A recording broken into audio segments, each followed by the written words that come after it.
So I just did a giveaway of this beautiful 8.5 Amazing Spider-Man 252 to a subscriber for my 3,000 subscriber giveaway.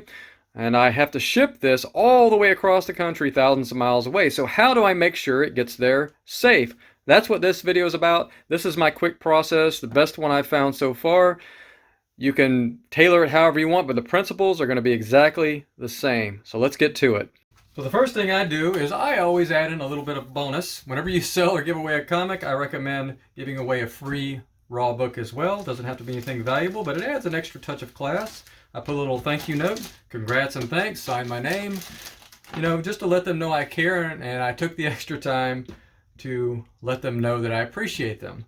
And then I like these bubble envelopes. I'll put a link in the description to where I got these. They're cheap, but I just think it just adds, like I said, an extra layer of class to your shipment.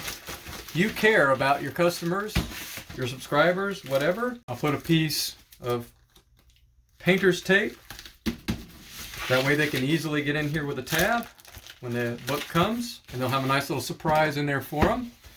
So that's the first layer. The next layer I like to do is bubble wrap. Now, I just use generally free bubble wrap that I've gotten when I've ordered comic books. So you don't have to do anything fancy. I do one layer this way. So what I'm trying to do is build it up so it fits almost perfectly inside this medium flat rate box. Now you can also use just a plain mailing box. I believe it's a $10.95. There's the size for the medium flat rate. I'm using flat rate because it's the best price for me to send it to the other side of the country.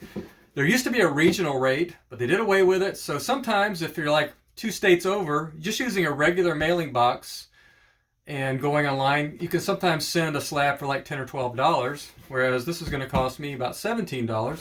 But that's just the price of doing business. So yeah, I use this size. You don't have to. I like this because the U.S. Postal Service will send me these boxes for free, and I don't have to buy any boxes at that point. Next thing I do is I put a very, very shallow layer of peanuts in the bottom. You could use paper. Doesn't really matter. Balled up paper, newspaper, whatever. I just use peanuts. However many layers we can get between the slab and the box, the better. So I just put a nice little thin layer of peanuts right there. And I'm going to set the book with bubble wrap right on top of there. So I've got my first layer of bubble wrap around the book. I went vertically this way, as you can see. Next layer, I'm going to go horizontally around the book this way. Just like this. I'm not going to do this perfectly for the video, but you'll get the idea. And it doesn't have to be pretty.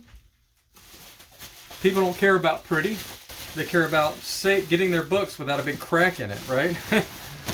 That's what they care about. And then I'll go back vertically again. The reason I do this is because you don't want to build it up too much on each side because it won't fit in the box.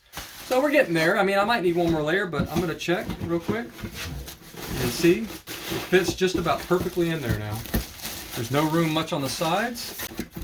And it's going to snugly close just like this. See? Perfect. So what I like to do is if there's room on the sides here, is I will take, these come with a CGC shipment sometimes, these pieces of corrugated cardboard or whatever you call it. I'll cut it into strips that'll perfectly fit down the sides. So I'm going to do that.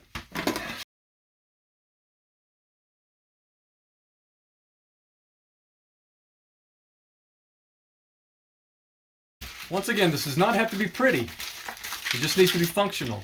So what I do is I slip it right down the side right here.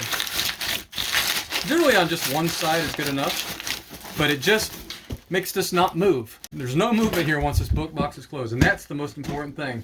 So get it down one side. If you've still got room on the other, you go ahead and put one down that side.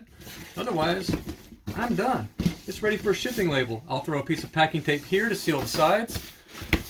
You don't have to over tape the ends. There's already sticky enough. One piece of tape there, one piece of tape here. Shipping label here. Boom. Either have it picked up by your postman or post lady, or take it to the post office and have it shipped out and you're ready to go. That's pretty much it.